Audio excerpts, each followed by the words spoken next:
마틴 로이드 존스라고 하는 목사님이 계신데 그분의 책 중에는 이제 영적 침체라는 책이 있습니다. 그분은 그 책에서 많은 그리스도인들이 구원을 받았음에도 불구하고 기쁨이 없고 확신도 없고 또 기도가 마르고, 즉 기도가 점점 줄어들어가고 하나님께서 멀리 계신 것 같이 느끼는 그런 상황을 경험한다라고 설명하고 있습니다. 이것은 단순히 심리적인 그런 현상이 아니라 복음의 진리를 자기 영혼에게 선포하지 않기 때문에 그렇다라는 얘기입니다. 진리를 자기 영혼에게 선포해야 되는데 하지 않아서 그랬다. 그는 이제 그의 책 서두에서 시편 42편 5절의 말씀을 인용합니다. 내 영혼아, 내가 어찌하여 낙심하며 내가 어찌하여 내 속에서 불안해하는가? 너는 하나님께 소망을 두라. 그가 나타나 도우심으로 말미암아 내가 여전히 찬송하리로다. 내 영혼아, 지금 자기 영혼에게 말하는 거예요. 그가 내 영혼아, 시인이 자기 영혼에게 말하죠. 그런 고백을 보면서 이 로이드 목사님 같은 경우는 영적 침체에 빠진 성도들에게 있어서 결정적인 문제가 무엇인가, 그리고 그 문제를 어떻게 해결해 갈 것인가에 대해서 말해주고 있습니다. 그는 내 영혼이 나에게 말하게 하지 말고 내가 내 영혼에게 말해야 된다라고 말합니다. 무슨 말이야 이거? 뭐 내가 영혼에게 말하고 영혼이 나한테 말하면 안 된다고. 조금 더 설명을 들으시면 이해가 될 겁니다. 자, 이것은 우리는 우리의 영혼에게 말해야 되는데, 이 영혼이라는 게 뭐냐면 바로 우리의 감정, 생각, 느낌이 우리의 영혼이란 말이죠. 살아가다 보면 어떤 때 감정도 생기고 생각도 들고 느낌이 있는데 이것이 자꾸 나한테 말하는 거예요. 오늘 좀 낌새가 안 좋은데, 뭐 오늘 좀 어려울 것 같아. 지금 상황이 이런 거 보니까 위험할 것 같아. 늘 여러 가지 이 우리 영혼이라고 하는 것이 근심과 걱정과 불안의 그 말들을 우리에게 들려주는 거예요. 근데 그 말을 계속 듣고 있다 보면 영적 침체에 안 빠질 사람이 없어요. 그럴 때 우리가 흔히 하는 말로 어떤 생각이 들면 헤이, 이건 아니지. 믿음의 마음을 딱 잡고 이건 아니야 라고 하면서 오히려 내가 내 영혼에게 하나님 말씀에 근거해서 말하는 것, 이것이 필요하다라는 그런 말입니다. 그래서 신앙이라고 하는 것은 내 영혼이 내게 말하는 것이 아니라 바로 내가 내 영혼을 향해서 복음의 진리로 말하는 것이다, 설교하는 것이다 라고 말하는 거예요. 자기 영혼에게 말해야 된다. 자꾸 불안과 걱정이 있다면 두려워하지 말라, 내가 너와 함께함이라 말씀 있잖아, 이렇게 하듯이 자기 영혼을 하나님 말씀으로 이렇게 말하게 하는 것, 이게 중요하다는 말입니다. 즉 상황에 눌려 위축된 내 영혼이 나에게 말하게 하지 말고 내가 십자가의 복음 진리로 내 영혼에게 말하여서 위축되고 침체된 영혼의 상태에서 일으켜 세우는 게 필요하다는 것을 말하고 있습니다. 즉 존스 목사님은 성도들이 하나님의 은혜로 구원을 받고 난 다음에도 여전히 기쁨을 잃고 기도가 점점 힘을 잃어가고 있고, 그런 것 왜 그러느냐? 이건 마귀의 속삭임, 속임수가 있어요. 마귀의 속임수. 가룟 유다에게도 예수를 팔아. 그에게 예수를 팔 생각을 넣었더니 그 생각에 져가지고 예수님 팔아버렸잖아요. 이게 속임수거든요. 마귀는 이처럼 우리에게 오만 가지 생각 가운데 마귀가 생각을 넣어서 우리를 속인단 말이죠. 이 속임수 때문에 영적 침체에 빠진 것이고, 또 하나는 바로 잘못된 자기 대화 때문이다라고 하는 겁니다. 잘못된 자기 대화. 즉 내가 내 영혼에게 복음의 말씀을 가지고 힘을 얻고 바른 생각하고 살아가도록 말해야 되는데, 내 영혼이 주변에 있는 여러 상황들을 근심 걱정거리를 모아가지고 나에게 막 공격하듯이 쏘아야 되니까 그 얘기를 듣고서 내가 침체에 빠진다. 사탄의 속임수, 그리고 자기와의 잘못된 대화 때문이다 라고 말하고 있어요. 자, 여러분, 환경과 이 감정에 지배당하는 그 자기 영혼이 속삭이는 불안과 두려움의 마음을 그대로 듣고 있다 보면 누구라도 다 영적 침체에 빠질 수밖에 없죠. 그래서 그는 문제에 대한 해결책으로서 시편 기자가 내 영혼아 라고 하면서 자기 영혼과의 똑바로 대면을 하면서 그에게 말해야 된다는 거죠. 왜? 내 영혼아, 왜 낙심을 하는 거야? 뭐가 낙심할 일이 있어? 너는 신실하신 하나님 바라보아라. 전능하신 하나님이 바로 너의 하나님이 아니시냐? 그 하나님이 너와 함께 하시고 그분은 우리에게 약속을 주셔서 믿음을 따라 살면 그분이 도와주시고 건져주실 터인데 뭘 그렇게 걱정을 해? 라고 해서 자기가 자기 영혼에게 말해서 불안과 근심, 걱정을 떨쳐버려야 된다는 거죠. 떨쳐내야 돼요. 이처럼 우리 내면에서 일어나는 부정적 생각이나 감정 등에 이끌려 침체를 경험하는 것, 이것은 자신의 영혼에게 자기가 아는 복음의 진리로 말해야 되는데 하지 않기 때문에 그렇다. 그래서 자신에게 복음의 말씀으로 자신의 침체됐거나 무기력한 상태를 일으켜 세워야 한다고 말하고 있습니다. 우리는 세상에서도 하늘이 무너져도 솟아나는 구멍이 있다고 말하잖아요. 아무리 우리 주변에서 여러 가지 불안과 근심, 걱정거리 그런 상황이 몰려와도 하나님의 언약의 말씀 붙들고 세상 끝날까지 우리와 함께하며 지켜주실 것이라는 그런 약속의 말씀 붙들고 자신의 마음을 다스려야 돼요. 그리고 침체에 빠지지 않도록 붙들고 일으켜 세워줘야 된다는 말씀이죠. 오순절 성령 강림 사건을 경험한 초대교회 성도들은 성령 충만해졌습니다. 자, 그런데 우리는 이제 사순절도 지나고 부활절도 경험하고 또 그러고 지나서 50일이 지난 다음에 성령 강림들이 지나고 또 우리가 성삼일체 주일도 지났습니다. 자, 그런데 우리는 지금 얼마나 영적으로 충만한 혹은 성령 충만한 기쁨 있는 신앙생활을 하고 계십니까? 만약에 내가 그렇지 않다면 우리는 성령 충만을 위해서 이제 우리에게 들려야 될 말씀이 있는 거죠. 그건 바로 우리가 성경을 통해서 자기 영혼에게 성경의 진리 중 기도해야 됩니다. 하나님 말씀 붙들고 읽으세요. 그리고 말씀을 묵상해 보세요. 하나님 말씀은 살았고 운동력이 있어서 말씀 자체가 당신을 움직이고 이렇게 세울 거요 라고 하면서 자신이 자기 영혼에게 말하고 그렇게 말씀을 따라 살기도 하고 기도하는 가운데 일어서야 된다는 거죠. 특별히 기도하라는 거예요. 기도하라. 초대교회 성도들은 전심으로 하는 기도를 통해서 영혼의 침체를 극복하고 회복을 거쳐서 성령 충만한 삶으로 나아가지 않습니까? 오늘의 말씀은 우리 영혼에게 초대교회 성도들처럼 기도하는 삶을 통해서 은혜로 충만했던 그런 삶으로의 길로 안내해 주는 내용입니다. 오늘 말씀 1절로 5절까지는 부활하신 예수님께서 승천을 앞두고 제자들에게 몇 가지 말씀을 들려주시죠. 그 중에 특별히 이 두 가지는 바로 아버지께서 약속하신 것 곧 성령을 기다리라 라고 하는 말씀이 하나가 있죠. 그리고 이 두 번째 5절에 있는 말씀으로서 요한은 물로 세례를 베풀었으나 너희는 몇 날이 못 되어서 성령으로 세례를 받으리라. 이게 이제 1절로 5절까지 말씀이에요. 그리고 12절로 14절까지의 말씀은 예수님께서 이제 제자들과 함께 예루살렘 성에서 마주 보이는 감람산이라는 곳이 있습니다. 그곳에 함께 가셨다가 주님을 승천하시고 제자들은 이제 다시 예루살렘으로 돌아오죠. 그리고는 그들이 머물고 있던 마가의 다락방으로 다 올라가게 됩니다. 그리고 바로 그곳에서 이제 오직 이전에 주님께서 하신 말씀, 승천하시기 전에 하신 말씀 붙들고 오로지 기도했다라고 하는 그런 내용이죠. 간단히 정리하면 부활하신 예수님께서 승천하시기 전에 성령 세례를 받을 것이다.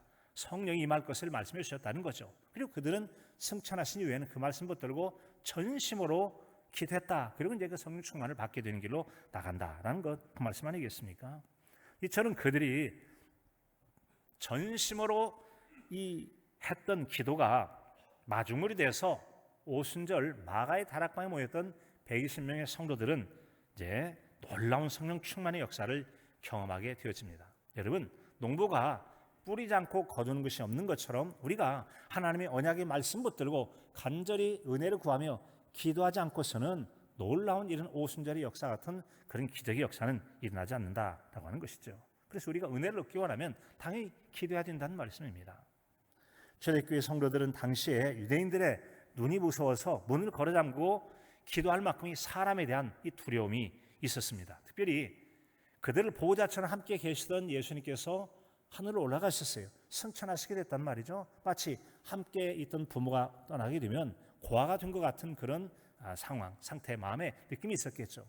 그리고 아직은 약속하신 성령님께서 오시기 전이기 때문에 이 마음이 성령님으로 말미암아 안정감을 찾고 붙드심을 받지 못하기 때문에 두려움도 불안도 염려가 있어서 매사가 조심스럽고 불안불안한 그런 상태로 그들이 지내던 때였다는 말이죠. 하지만 그들이 예수님께 전해주신 이 성령에 대한 약속을 붙들고 기도하면서 영적 침체를 극복하고 성령 충만한 길로 나가게 되었다는 것이 오늘 말씀 아닙니까? 그래서 하나님의 약속은 가만히 앉아서 기다리는 것이 아니라 하나님의 약속의 말씀을 품고 마음을 같이해서 오로지 기도할 때 하나님의 약속의 말씀 우리 실생활에서 실제로 이루어지는 놀라운 은혜를 체험하게 될 줄로 믿습니다. 그래서 말씀을 약속으로 붙잡고 인내하면서 기도하는 게 필요해요. 자, 그렇다면 마틴 로이드 존스 목사님의 말씀처럼 우리가 구원받았음에도 불구하고 기쁨도 없고 구원의 확신도 없고 기도는 점점 힘을 잃어가고 있고 하나님도 얼마나 멀리 계시는지 하나님이 계시길 하는 거지. 내가 믿긴 믿는데 하나님이 느낌이 오질 않아. 뭐 이렇게 생각하는 경우가 있기도 할 것입니다. 그런 경우는 바로 우리 영혼이 우리에게 찾고 기쁨 없지, 기도 재미가 없지, 하나님 말씀 그 말씀대로 산다고 뭐 그래. 하나님도 봤어? 자꾸 이렇게 하는 말 멈춰! 딱 멈추라는 말이야. 쓸데없는 얘기한다 하고 자신의 마음속에 생각이나 감정에 느낌이 있으면 단호하게 중지시키고 하나님은 살아계시고 지금은 내 기도를 들으시고 눈에 보이지 않지만 지금 하나님 나와 함께 하셔. 그리고 여전히 하나님께 나에게 기대감을 가지고 계시고 지금 당장은 아니지만 언젠가 때가 되면 하나님 나에게 반드시 응답 주실 거야 라고 자기 영혼을 이렇게 하나님 말씀에 근거해서 말해야 된다라고 하는 거죠. 그것도 말해야 된다. 그리고 그 중에 하나가 바로 그 대신에 우리는 이런 이 영혼이 나에게 말하지 못하게 하고 내가 내게 영혼에게 말을 하면서 우리는 기도하라고 하고 기도에 힘써야 된다는 말씀이죠. 자, 우리가 하나님의 약속을 붙잡고 예수님의 말씀에 순종해서 이 펌프질의 마중물을 하게 됐을 때, 즉 마중물처럼 기도의 마중물을 부어서 기도의 펌프질하게 된다면 놀라운 은혜가 임하게 될 거예요. 이를테면 펌프질이었잖아요. 처음 넣는 물을 마중물이라고 하는데 이 펌프에다가 물을 붓고서 하다 보면 나중에 어떻게 되죠? 땅속에 가득한 물들이 막 쏟아져 나오죠. 마찬가지로 여러분 이 펌프질의 원리와 똑같이 하나님께 우리가 하나님의 약속의 말씀 붙들어 가지고 처음 기도 마치 마중물 붓는 것처럼 말씀에 대해서 기도를 하게 되어진다면 이제 마침내 하나님의 응답이 이를 때는 펌프에 물이 솟아오르듯이 하나님께로 말미암은 하나님 약속하신 놀라운 복도, 성령의 충만도, 은사도, 권능도 우리 가운데 임하시게 될 줄로 믿습니다. 하나님 은혜를 베풀어 주신다는 말씀이죠. 자, 그렇다면 오늘 말씀에서 당시에 이 초대교회 성도들은 어떻게 기도를 했고 또한 하나님의 약속이 성취된 이 마가의 다락방의 기도는 어떤 특징이 있는가를 살펴보려고 해요. 아주 간단하게 세 가지인데요. 첫째는 바로 그들이 약속을 기초로 해서 이제 기다림의 기도를 했다는 거죠. 기다림의 기도를 했다.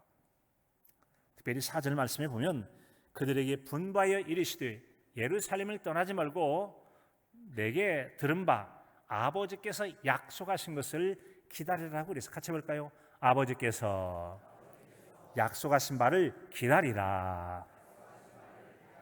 기다리면서 약속을 붙들고 믿음을 가지고 기도하라라는 그런 말씀이죠. 그래서 약속은 이루어질 때까지 믿음으로 기다리는 인내가 필요할 줄로 믿습니다. 이게 먼저 있고요. 그 다음에 이제 또 하나는 이 기다림의 약속은 또 하나는 예수님은 제자들에게 막연히 기도하라고 말씀하지 않고 너희는 몇 날이 못 되어서 성령으로 세례를 받을 것이다 라고 구체적으로 무엇이 어떻게 임할지에 대해서 말씀해 주셨다. 하나님의 약속을 들려주신 것이죠. 그래서 제자들이 다락방에 모여서 기도할 수 있었던 힘은 나는 그냥 믿음의 열정이 있어가지고 막 혼자 열심히 하느냐, 육적인 열심이 아니라 바로 하나님의 약속을 붙들고 약속이 이루어질 것을 믿는 믿음으로 힘써 기도했다라고 하는 점이에요. 따라서 여러분, 성도의 참된 기도라고 하는 게 뭐겠습니까? 성도의 참된 기도는 내 욕망을 따라서 하나님 이루어 주옵소서 하고 기도도 필요해요. 그러나 여러분, 그렇게 기도하는 게 참된 기도냐? 오늘 말씀에 근거해서 참된 기도라는 것은 바로 하나님의 약속을 붙들고 그 약속이 내 삶 가운데 이루어지게 하옵소서라고 해서 약속을 붙들고 하는 기도가 참된 기도라고 하는 거죠. 그런데 특별히 이 약속은 뭐였죠? 몇 날이 못 되어 성령으로 세례를 받을 것이라는 성령을 사모하는 그런 기도를 그들이 드렸다라고 하는 점이죠. 이처럼 여러분, 우리는 욕심에 났던 감정에 근거하지 않고 하나님의 언약의 말씀, 약속의 말씀에 근거해서 기도할 때 언약에 신실하신 하나님, 약속하신 것을 반드시 지키시는 하나님, 반드시 그 약속의 말씀에 따라 은혜를 베풀어 주실 줄로 믿습니다. 이 건강한 믿음이에요. 건강한 또 기도라고 하는 것이죠. 두 번째로는 환경을 이기는 순종의 기도였다라는 점이에요. 환경을 이기는 순종의 기도였다.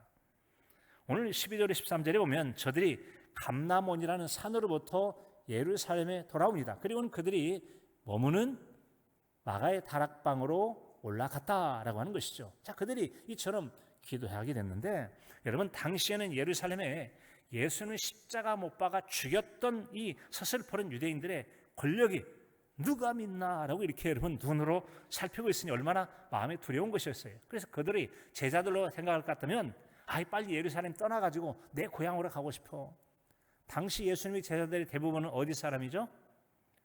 저기 이스라엘 북부에 있는 갈릴리 사람들. 그러니까 지금 그들은 우리는 말하면 서울에 있는데 지금 서울이 불안불안하니까 빨리 떠나가지고 저기 우리 지방으로 내려오듯이 이 예루살렘에서 저 북부에 있는 갈릴리로 돌아오고 싶은데 가지 못하고 있어요. 왜 그러죠? 주님께서 이곳에 떠나지 말고 예루살렘을 떠나지 말고 기도하라 라고 하셨기 때문이라는 거죠. 그래서 이들은 여러분이처럼 그 주님 말씀에 따라서 불안하고 두렵지만 그런 불안하고 두려운 상황과 환경들을 뛰어넘어서 우리 주님 말씀에 순종하는 기도를 드렸다라고 하는 것이죠. 이처럼 여러분 때때로 우리가 기도라고 하는 것은 우리가 다 그냥 아무런 근심도 걱정도 없고 참 팔자 편하게 안전하고 편할 때만 기도하느냐, 그건 아니라는 거죠. 우리가 여러분 그런 건 아니에요. 온 취미 생활하듯이 내가 선택적으로 할 수 있느냐, 그건 아니에요. 또 혹은 기도는 해도 되고 안 해도 되느냐, 반드시 해야 돼, 숨 쉬듯이 기도해야 될 것이다 라는 말씀이에요. 그런데 때때로는 저들처럼 말이죠, 기도하는 자리가 불편할 수도 있어요. 위험할 수도 있습니다. 그럴지라도 예수님께서 머물라고 하신 그 자리를 지키고 우리는 머물러 기도하는 순종의 기도가 필요할 줄로 믿습니다. 때때는 성령이 감동하셔서 새벽 10개에 기도하라 말씀하실 수 있어요. 또 우리 금요일 기도해라, 우리 세급절 기도하는 것처럼 그런 특별한 기도 시간을 가지고 기도해라, 금식하라, 기도하라, 성경 말씀 읽으면서 언약의 말씀 붙들고 기도하라, 여러 가지 우리에게 주님 말씀하시는 느낌으로 주시든 깨달음을 주시든 그런 말씀이 있다면 들려진 말씀에 따라 그것이 현실적으로 이들은 두렵고 불안하고 위험한 자리에 따른 우리는 때때로 힘들고 바쁘고 어려운 시간일 수도 있어요. 피곤한 시간일 수도 있어요. 그럴지라도 주의 말씀하시면 그 기도의 자리를 지키고 그 자리에서 인내하며 순종의 기도를 드려야 될 줄로 믿습니다. 그때 하나님은 말씀에 순종하는 자에게 은혜를 베풀어 주신다고 하는 점이죠. 세 번째는 마음을 같이 한 전심으로 드린 기도였다는 점이죠. 14절에 보니까 여자들과 예수의 어머니 마리아와 예수의 아우들과 더불어 마음을 같이하여 오로지 기도에 힘썼다라고. 같이 볼까요? 오로지 기도에 힘써더라. 오로지라는 건 다른 것 말고 한 가지만 했다는 얘기거든요. 마음을 서로 합해가지고 한 가지만, 뭘요? 기도하라고 했지. 뭘 위해서 기도해? 성령님을 보내주신다. 성령 세례를 받을 것이다. 오직 성령이 임하시옵소서, 성령님 임하시옵소서, 이 한 가지만 집중해서 그들이 기도했다는 거 아니겠습니까? 네. 사실 이렇게 기도했던 사람들이 다 동질의 사람들은 아니에요. 120명의 사람들 가운데는 이런 출신도 다르고 지역이 다르잖아요. 성격도 다르고 또 여러분 남자도 있고 여자도 있고 서로 다 제각각이에요. 한때는 길거리 지나가면서 누가 더 크냐라고 제자들끼리 서로 싸우다가 예수님께 혼나기도 했던, 한때 마음이 경쟁했던 그런 제자들도 있기도 해요. 그런가 하면 예수님의 동생 같은 경우는 지금 미쳤어. 그냥 예수님 미쳤다고 불신하면서 예수님을 조롱했던 그런 제자가 나중에 동생들이 이제 예수님 믿고 난 다음에 함께 기도한 자리에 모여있기도 해요. 여러 찔의 사람들이 함께 모여 있었다는 점이죠. 그러나 그들은 이처럼 사람들은 제각각이었지만 하나님이 약속하신 그 성령을 기다리는 그 순간만큼은 갈등도 있었고 아픔도 있었고 여러 가지 불신앙의 그런 흔적도 있지만 모든 거 내려놓고 마음을 같이 해서 오로지 기도에만 힘썼어요. 오로지 기도해야 될 줄로 믿습니다. 다른 방법으로 얻을 것이 있다면 기도를 통해 얻을 수 있는 것처럼 기도해야 될 때는 기도해야 된다. 그럴 때 하나님께서 기도를 통하여 우리에게 주시고자 하는 은혜를 누릴 수 있다고 하는 점이죠. 예수님은 마태복음 18장 20절에서 두세 사람이 내 이름으로 모인 곳에는 나도 그들 중에 있느니라 라고 말씀하셨어요. 주의 이름으로 모이는 곳에 주님도 함께 하시는 은혜를 베풀어 주신다는 말씀이죠. 그런 것처럼 우리가 서로 기도할 때 성령님은 우리가 평화롭게 서로 연합하여 마음을 같이 한 기도를 기뻐하시고 그런 가운데 임하여 은혜를 베풀어 주실 줄로 믿습니다. 바로 우리는 그런 기도를 가정에서, 교회에서 구역에서 서로 마음을 하나로 모아 전심으로 기도할 때 하나님 바로 약속하신 대로 그런 신앙 공동체 안에 규모가 크고 작음을 유명세 상관없이 바로 그런 자리에 함께 하시고 나타내 주신다, 만나 주신다, 은혜를 베풀어 주신다는 점이죠. 그런 것처럼 우리도 오순절 마가의 다락방에 임했던 은혜가 가정 안에서, 구역 안에서, 교회 안에서 기도하는 시간들을 통해 임하는 역사가 있기를 간절함으로 축복합니다. 우리 은혜를 사모하잖아요. 은혜를 사모해요. 자, 오늘날 많은 성도들은 머리로 신앙을, 성경을 잘 이해하지만 기도의 무릎이 마주니 약해져 있다고 그러죠. 요즘 성도들의 신앙은 옛날처럼 기도하는 시간이 절대로 많이 줄어들어요. 옛날에는 그렇게 기도하고 산에 가서 기도하고 기도원에 기도하고, 그런데 기도원들이 별로 그렇지 않아요. 그리고는 요즘 신앙이 대신 기도는 줄었어요. 먹고 살 만한 것들이 어느 정도 해소가 됐기 때문에 울고 뭘 좀 달라고 하는 것들이 많이 약해졌어요. 대신 그래도 은혜는 추구하기 때문에 기도는 줄어들어서나 지식을 추구하고 알리기를 원하는 그런 신앙이 많대요. 그래서 지식은 많으나 기도의 무릎은 약해져서 기도를 잘하지 않는 게 현대적인 이제 신앙의 경향성이라고 합니다. 그러다 보니 성령의 능력은 점점 상실해져 가는 경향이 있게 되는 거죠. 온갖 신앙생활에 경험은 많지만 성경의 지식은 가득한데 삶의 변화나 영적인 능력이나 이 변화, 권능 같은 게 나타나지 않는다. 이것은 어쩌면 로이드 존스 목사님 말씀과 같이 어쩌면 우리가 영적 침체 가운데 있거나 아니면 영적 무기력에 빠져 있거나 무감각에 빠져 있을 수도 있다는 점이죠. 별로 그냥 느끼지도 못해도 그냥 신앙생활을 해. 이전 같은 경우는 영적으로 뭔가 느낌이 있고 은혜가 있고 감격이 있었는데 그게 없어도 그냥 신앙생활한다. 그 중에 한 가지는 뭐냐? 지식이 모자라서 그런 건 아니래요. 기도가 부족할 때 그런 성향이 나타난다. 우리의 기도가 부족하고 성령 충만하지 못하면 영적으로 어려움을 겪는 경향이 인들이 많이 있죠. 그것은 바로 성경의 역사 가운데, 성경 기록 가운데도 그랬고 세상의 기록 역사 가운데도 그런 일들은 많이 나타나고 있습니다. 기도하지 않는 개인이나 공동체는 세상에 무릎을 꿇거나 시험을 이기지 못하고 시험에 넘어져서 영적인 패배를 경험할 때가 얼마든지 있다는 점이죠. 그게 바로 마태복음 26장이 들려주는 겟세마네 동산에서 제자들과 함께 기도했을 때 주님이 하신 말씀이잖아요.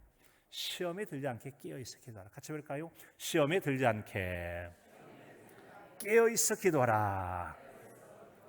예수님은 자신이 십자가를 지실 일을 눈앞에 두고서 땀이 땅에 떨어지는 핏방울이 드는 것처럼 얼마나 간절히 기도했는지 몰라요. 그런데 제자들은 기도에 금방 여러분 눈이 감기고 코를 골듯이 그들이 잠에 빠졌어요. 또 와도 또 잠들고 있고 또 와도 또 잠들었어요. 결과적으로 여러분 그들은 기도하지 못했습니다. 즉 피곤에 지쳐서 기도하는 시간에 잠들어 버렸다는 거죠. 사실 기도가 쉽지 않습니다. 여러 가지 바쁜 일이 있어서 기도 못하고 또 피곤해서 기도 못하고 뭐 힘들어서 기도 못하고 이런저런 기도 못하는 경우가 있는데 문제는 기도로 성령의 도우심을 구하지 않게 된다는 것은 영적인 무장을 하지 못한 거기 때문에 영적 무장, 군인이 무장을 갖추지 않고 전쟁하면 얼마나 위험합니까? 그런 것처럼 영적 무장이 되지 않은 상태의 영적 공격을 당하면 참패를 당할 수밖에 없어요. 그들이 끼어서 기도하고 여러분 준비가 영적으로 무장이 됐더라면 괜찮을 텐데 그들이 자다가 깼어요. 갑자기 여러분 로마의 군인들이 와가지고 예수님 붙잡으려고 하잖아요. 다리야 날 살려고 제자들 도망가 버리잖아요. 그리고 베드로 사도 같은 경우는 내가 예수님 죽는 데까지 따라갈지언정 절대로 내가 배반하지 않고 끝까지 따라갑니다. 예수님 붙들려서 대제사장 가야바의 집들에 가서 신문을 받으시잖아요. 그때 이제 이렇게 멀리서 지켜보는데 한 여종이 너도 저들과 함께 있었다. 무슨 소리 하는지 모르겠네. 여러분 3번씩이나 부인하잖아요. 예수님 모른다고 해요. 맹세까지 해요. 저주와 맹세까지 가면 내가 예수님 모른다라고 부인했던 그런 부끄러운 일들이 이게 바로 시험된 거 아닙니까? 시험될 만한 일들을 영적으로 무장되지 않은 사람은 칠 수밖에 없다. 이게 바로 영적 패배의 한 장면이다라고 할 수 있는 겁니다. 결과적으로 기도의 실패가 영적인 실패, 신앙에 배반한 일들을 가져왔다라는 점이죠. 왜 못했죠? 피곤해서. 현대를 살아간 많은 분들도 우리 금요일 세계적인 기도회 합시다. 한 주간 주말 동안 너무 피곤해. 다 피곤해요. 피곤하지만 기도해야 될 줄로 믿습니다. 살고자 하면 기도해야 되고 영적 무장하고 능력으로 덧입으려면 기도해야 됩니다. 기도하지 않고서는 몸이 피곤하면 쉬고 운동하자는 몸이 약해지는 것처럼 기도하지 않으면 영적 싸움에서 질 수밖에 없어요. 자, 그와는 반대로 말씀에 순종해서 어렵고 피곤하고 힘들고 바쁜 중에도 간절히 기도했던, 그러므로 그런 사람들이 이 절망 속에서도 기도의 무릎을 여러분 결코 이렇게 세우지 않고 끝까지 기도하는 무릎으로 잘 이겨낸 사람들은 놀라운 영적 싸움에 승리할 뿐만 아니라 영적 대부흥의 역사를 겪었던, 그 경험했던 일들이 기독교 역사 가운데도 많이 있지 않습니까? 그 중에 하나는 1904년도 영국의 웨일스 지역에 있어서 대부흥이 있게 됐는데, 그 중에는 한 청년이 간절히 기도함으로 그 지역 사회로 완전히 나라의 체질을 바꿔버린 역사가 있게 됩니다. 1904년도에 영국의 웨일스라고 하는 지역은 이제 광산 지역이었던 모양이에요. 그래서 이제 그 지역에는 광부들이 많이 있게 됐습니다. 피곤하게 하니까 우리 한 잔 걸쳐 술 많이 먹다가 알코올 중독이 많이 있었습니다. 사람들이 아주 거칠기도 합니다. 그래서 막 범주가 많이 있어서 진짜 사람 살 만한 땅이 못 되네, 이거 소망이 없는 땅이라고 말했던 그곳이었다는 거죠. 그런데 그곳에는, 이 웨일스 지역에는 여러분 기도하는 26살의 한 청년 에반 로버츠라는 청년이 있었습니다. 그는 이렇게 말합니다. 기도합니다. 하나님, 저를 꺾으시고 성령을 부어주소서. 오순절 있던 이 초대교회 성도들처럼 저를 꺾으시고 저에게 성령을 부어주소서, 성령을 부어주소서. 그런 기도하기를 10년 가까이 기도하게 됐다는 거죠. 이런 기도하는 중에 점점 기도하는 사람들이 모여들게 됩니다. 그리고 이 청년의 기도를 들으신 성령께서 그들에게 임하시게 됨을 통해서 놀라운 변화가 있기 시작합니다. 기도의 불이 타올랐어요. 그리고 영적인 부흥의 길이 일어나게 됩니다. 그러더니 여러분, 그들 가운데 죄를 진 사람이 내가 이런 죄를 잔다고 사람 앞에 자기 죄를 고백해요. 많은 경우에 부끄러움이나 죄는 숨기게 되는데 자기 죄를 고백하는 역사가 됩니다. 내 마음속에 양심에 이제 요동치는 겁니다. 여차하니 내가 주인이 모르게 살짝 물건 가져갔는데 내가 이래서는 안 되겠다고 생각해서 물건 가져왔습니다. 용서해 주시고 받아주세요 해서 물건을 되돌려주는 일들이 일어나게 됐다고 합니다. 그리고 광부들이 평상시에 거칠기도 하고, 이 광부들이 캐냈던 광산의 물품들을 그 당시엔 차가 아직 대중화되지 않았기 때문에 마차 같은 걸로 실어 날리는데 하고 이 말에 대해서 막 거칠게 욕을 하듯이 말하면 이만한 자라 망할 놈의 망아지 하듯이 막 말을 했어요. 그런데 이 은혜를 받은 주인이 망아지야 짐 끌어야지, 무슨 말하는 거야 이거? 못 알아듣는 거예요. 왜? 거칠게 말할 때, 그럴 때 이건 움직이란 뜻이구나, 멈추란 뜻이구나 알아들었는데 주인이 너무나 은혜로워서 부드럽게 말하니까 말을 못 알아들을 만큼 사회 전체가 놀라운 기도의 이 소수의 사람들을 통해서 변화가 있게 되어지고 사회 전체가 변화되는 역사가 있었다는 거죠. 이처럼 여러분, 한 사람의 기도는 한 사람을 끝나지 않습니다. 한 사람의 기도가 사람을 모으게 되어지고 그들의 기도를 들으신 하나님 역사하실 때는 놀라운 소수의 사람으로 시작된 기도가 놀랍게 세상을 변화시키는 능력으로 역사하게 될 줄로 믿습니다. 기도는 하나님을 움직이게 하는 힘이잖아요. 그래서 하나님 기도를 들으시고 역사해 주세요. 이런 일들은 우리나라에도 있었잖아요. 1907년 한국교회 부흥에 여러분 이 모태가 되었던 이 평양 대부흥의 역사가 있었어요. 이제 1907년이니까 내년이 120주년이니 올해가 119년째예요. 내년에 그런 부흥의 역사를 우리 한번 기대해 보겠는데요. 구한말, 그러니까 이제 조선말기 때 여러분 이 조선이라는 나라가 망해 가잖아요. 1905년도에 을사늑약이 있어요. 그리고는 이제 10년도에는 한일 병합, 옛날에 한일 합방이었던 한일 병합이 있게 되죠. 그러니까 이 1907년이니까 중간에 끼어서 점점 이 한국이 이 조선이라는 나라가 일본에게 이 주권을 빼앗기고 아주 어려움에 처하게 됐단 말이에요. 그러니까 이 땅에 선교사로 왔던 선교사들도 선교도 힘들고 백성도 정말 이래서는 안 되겠다, 한계를 느껴서 하나님 좀 어떻게 좀 도와달라고 해서 그들이 모여서 간절히 기도를 하게 됐다는 거죠. 간절히 기도하게 됩니다. 그들의 기도는 하루 끝나지 않고 하나님의 도우심을 구하며 날밤을 새가면서 기도하게 됐다는 거죠. 바로 그럴 때 여러분, 그때 특별히 은혜 받은 한 사람이 있었어요. 나중에 목사가 된 길선주라는 이 장로라고 하는 이분이 공개적인 회개를 하면서 기도하면서 받은 은혜로 회개하게 되죠. 하나님 아버지, 이 죄를 용서해달라고 친구가 죽을 때 그 친구 부인에게 이걸 잘 전달해주는 제가 살짝 자기 것으로 삼았습니다. 이런 주인입니다. 이런 못된 놈이라고 하면서 돌려주겠다고 하고 회개하는 일이 있어요. 그러다 보니까 사람들이 나도 무슨 죄를 잘못해서 남은 도둑질했고 뭘 했고 뭐 했고 온갖 사람들이 서로 회개하면서 밤새도록 날밤새도록 기도하는 역사가 있다 보니까 성령님이 크게 마셨고 그 성령 충만함이 전국 각지로 퍼져나가면서 성령 받은 사람들로 말미암아 대한민국의 부흥의 역사를 이루게 됐다라는 거 아니겠습니까? 이게 바로 1907년에 있었던 대부흥의 역사예요. 우리의 신앙이라고 하는 것은, 지식은 우리 머리를 가득가득 채웁니다. 하지만 기도라고 하는 것은 우리에게 성령으로 충만하게 할 줄로 믿습니다. 성령 충만을 위해서는 기도해야 된다는 거죠. 그래서 우리가 성경 내용을 많이 하는 거 필요하긴 한데요, 때로는 우리가 성경 지식, 성경 공부를 많이 하다 보면 내가 이 지식이 많은 것 때문에 내 은혜가 충만한 것 같아 때로는 착각할 때가 있게 되는데, 지식은 아무리 말해도 여러분 성령 충만하기가 쉽지가 않습니다. 이를테면 예수님의 제자들이 이제 오순절이 임하기 전에 마가의 다락방에 몰려가지고 예수님은 어떻다라고 성경 공부만 하고 옛날 지식만 하고 기도하지 않았다면 어쩌면 그들은 오순절이어도 그 놀라운 은혜를 체험하지 못했을지 몰라요. 기도하라. 그들이 전심으로 기도했기 때문에 하나님의 역사가 임한 거 아닙니까? 기도하는 그 무릎에 위에 하나님의 은혜를 베풀어 주실 줄로 믿습니다. 그래서 우리가 개인적으로 기도하지 않으면 겟세마네 동산에서 그 믿음의 실패를 하고 모른다고 도망쳐버리고 예수님 부인했던 제자들처럼 우리도 얼마든지 실패할 수 있다는 점이죠. 하지만 기도하게 되면 승리할 수 있어요. 기도가 없던 중세교회 같은 경우는 외형적으로는 얼마나 화려했지만 그 내부는 부패가 돼서 종교개혁을 해야 될 만큼 영적으로 부패하고 타락한 때가 있었잖아요. 성령 강림 이후를 살아가는 우리가 그 초대교회 성도들처럼 성령 충만을 회복하려 한다면 우리는 새로운 어떤 것보다도 하나님의 약속을 붙잡고 기도의 자리, 무릎 꿇을 기도의 자리로 나아가야 될 줄로 믿습니다. 약속을 붙들고 몇 날이 못 되어서 성령을 세례받을 것이라는 약속을 붙들고 기도의 자리로 나가게 됐을 때 놀라운 하나님의 역사가 있게 될 거예요.